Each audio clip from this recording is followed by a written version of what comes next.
Guys, when you land at Pearson's Airport in Canada, you literally think you landed in New Delhi. Next time you land at Pearson's, pay attention. You'll realize that majority of the workers are Indian, right? It's like an 80-20 ratio. Like 80% of the workers at Pearson's Airport, scanning your body and freaking doing all that stuff at the check-in and check-out are Indian. Not only that, the workers are Indian, but the whole airport demographic is Indian too. Genuinely pay attention. If you want an honest answer, I'd say for every 10 people, there's like 6 to 7 Indian people. So I don't know what's happening to this country, but it does not feel like you landed back in Canada. It literally feels like you landed somewhere in the middle of nowhere in India. Only Indians live in Brampton?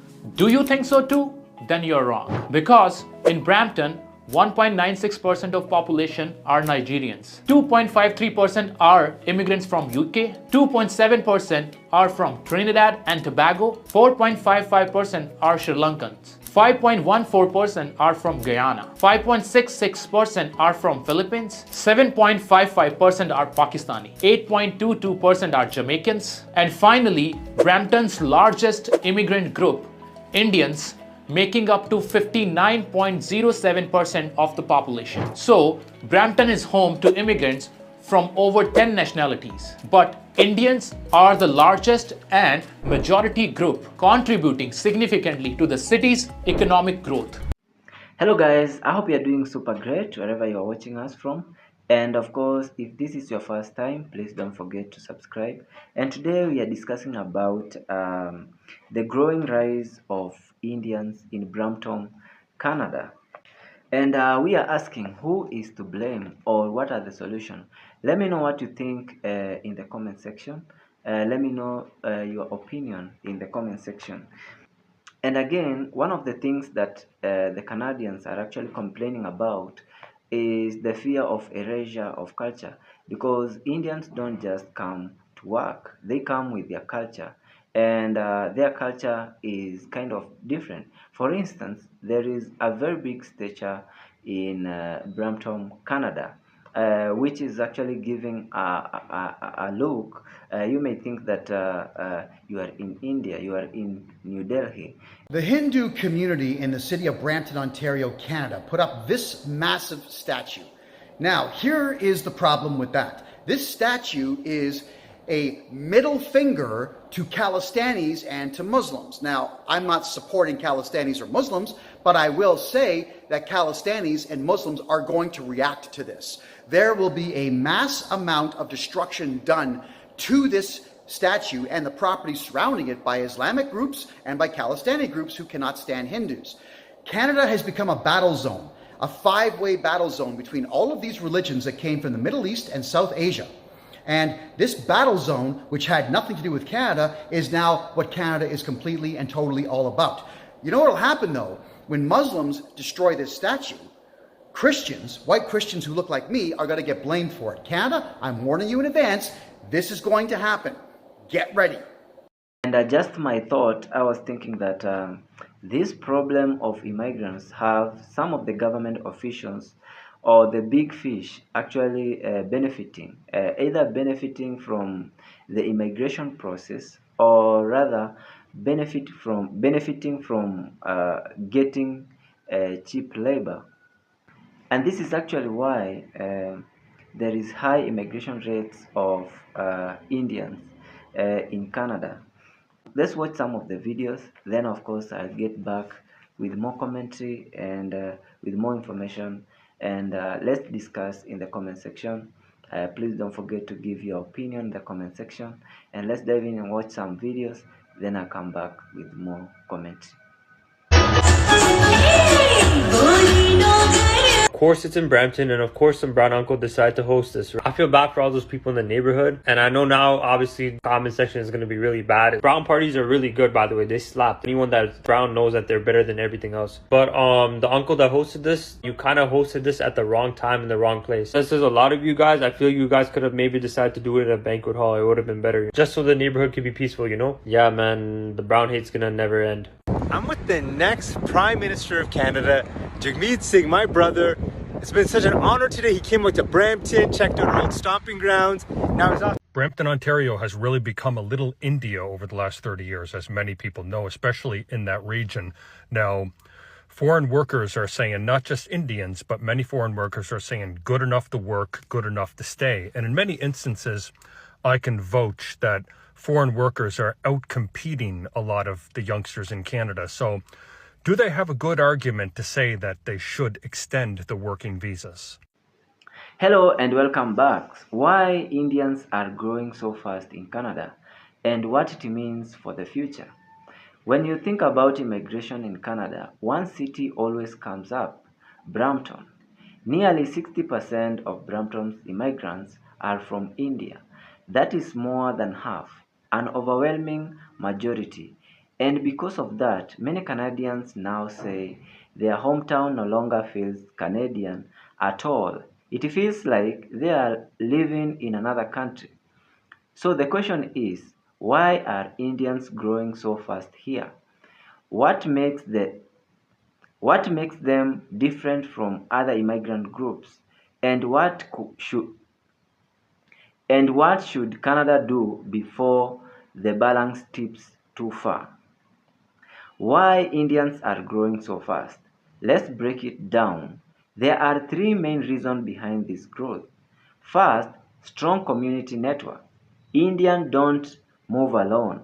One family member comes, then calls their relatives. Businesses hire their own. Housing is shared. Opportunities are circulated within the community.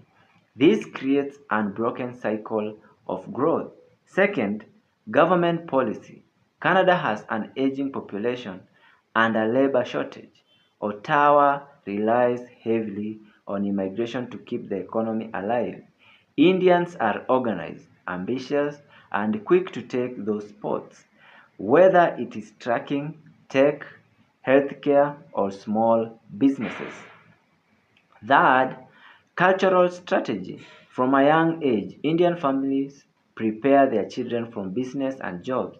They pool resources, support each other, and build stability across generations.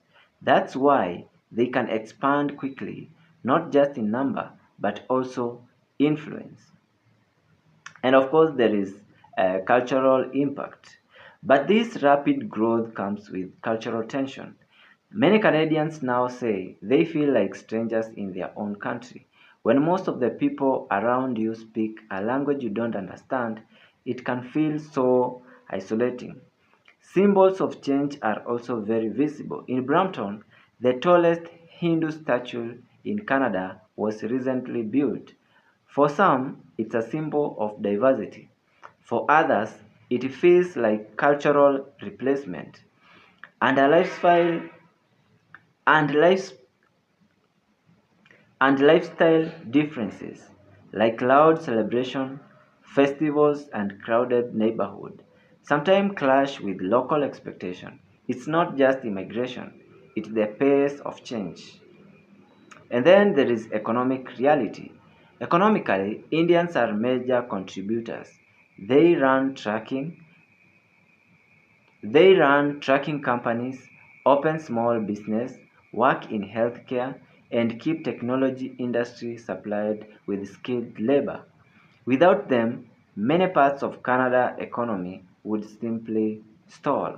But there is a flip side.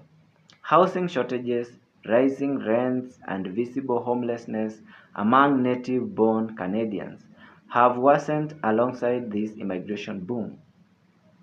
The contrast the contrast is striking. One side, newly landed immigrants who seem to be thriving.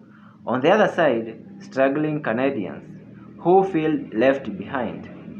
This creates resentment, and when a community is so tightly knit, hiring its own, helping its own, even sometimes protecting its own in legal matters, others start to wonder if the system is fair. Then there is, of course, the global context. And let's be clear, this is not just a Canadian problem. In United States, immigration is a constant political battle. In Australia, protests show how divided people are. In South Africa, frustration within immigration has exploded into violent xenophobia. But in Canada, what makes the situation unique is that Indians are the largest, most visible, and most concentrated group. The speed of this change makes it feel less like diversity and more like takeover. What should be done, according to my opinion, or rather, so what is the solution? It's not to blame the immigrants. Indians are only taking advantage of system that Canada has built. The real responsibility lies with the government. Set population caps so no set population caps so set population caps so one group set population caps so one group doesn't overwhelm a city. Diversify immigration by welcoming people from different regions of the world. Invest in integration, language. Invest in integration, language programs, housing, and cultural exchange. So newcomers blend in instead of creating parallel communities. And most importantly, protect Canadians so they don't feel like outsiders in their own land. So why are Indians overgrowing in Canada? Because they are united, ambitious, and supported by policies that depend on immigration to keep the economy alive. The real problem isn't their success. The problem is the pace of change and the lack of blame without government control. Canadians will continue to feel erased in their own country. The solution isn't anger and isn't xenophobia. It's smarter policies because of Canada doesn't act now. The cultural and economic shifts we are seeing in Brampton today could soon define the entire nation. That is the real question for Canadians' future. Can it balance immigration with integration, or will it watch its identity slip away one city at a time? That is all I got to say in this video, and I hope that you have enjoyed, and let's keep the conversation in the comment section. And of course, if you have not subscribed, please do so. Until we meet next time, peace, love, and harmony.